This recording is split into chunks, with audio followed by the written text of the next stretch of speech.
آیا انیشتین با انسان‌های عادی تفاوت داشت؟ انیشتین چه کارهایی را انجام داد؟ در کنار این که مصروف اکتشافات باشه، چه کارهای دیگه را انجام داد؟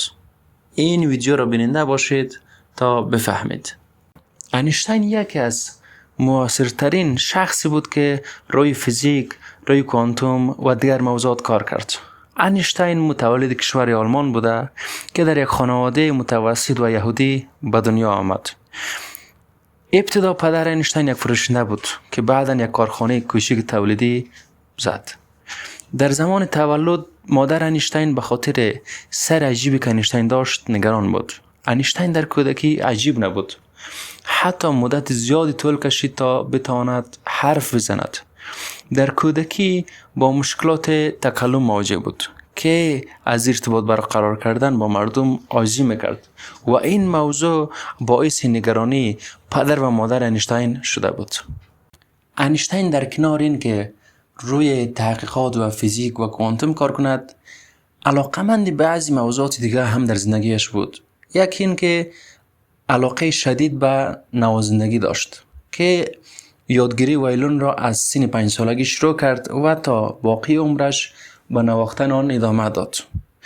و انیشتین عاشق دریانوردی بود.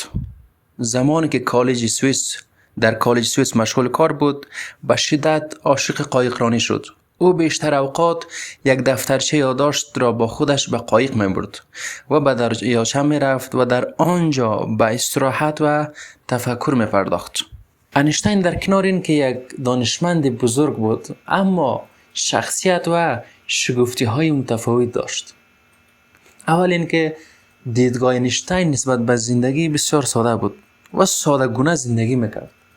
اما دو ویژگی متفاوت و خاص داشت که از همه متفاوت بود. اول اینکه هیچ وقت از شانه استفاده نمی‌کرد. موهایش با اون حالت عادی که بود با همون حالت میگذاشت. چی در مکان عمومی، چی مهمانی، چی هم جاهای ویژه، هیچ وقت از شانه استفاده نمی‌کرد. شما هم حتما متوجه شده اید و دیده اید. و دومین ویژگی که داشت، اصلا از جوراب استفاده نمی‌کرد. چی مکان خاص، مهمانی، هر جای دیگه. نظر انیشتین این بود که یا از جوراب استفاده کنیم و یا هم از کفش. فقط یکش کافی است. انیشتین در طول زندگیش 2 بار ازدواج کرد. همسر اولش شخصی بود که با انیشتین در کالج با او معرفی شده بود.